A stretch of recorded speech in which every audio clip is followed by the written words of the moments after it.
Благодарам, почитувам председателе. Почитувам колега Николовски.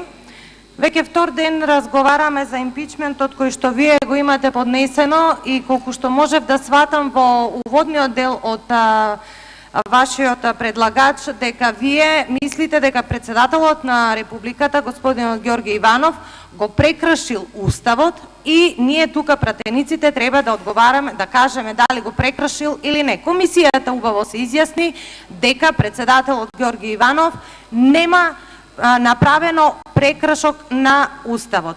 Значи, уставно право, но јас би рекла и должност на председателот на државата е кога има одредени сознанија дека се нарушени одредени безбедносни мерки, јас тука би сакала да го нагласам и моментот кога ја даде аболицијата председателот Ѓорги Иванов.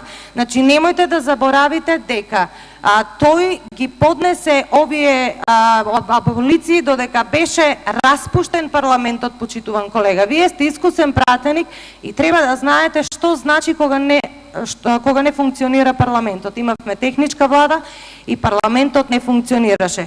Ние како партија излеговме со став дека не ја поддржуваме таа аболиција, меѓутоа сосема ги разбираме причините за кои што ја поднел оваа аболиција. И таа е сосема уставна. Но јас нешто друго би ве запрашала, почитуван колега Николовски. Прашувате зошто не е присутен председателот на државата, господинот Ѓорги Иванов, тука.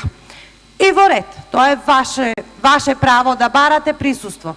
Но зошто, кога требаше да го разгледуваме извештајот на специјалното јавно обвинителство, зошто така ревносно не баравте и не одржавте пресконференција, односно не се приклучивте кон нас, кога требаше господјата Катица Јанева, која што патем речено ние ја бираме, и јас, и вие, и сите колеги, председателот на државата го бираат граѓаните, зошто тогаш така ревносно не побаравте нејзино присуство?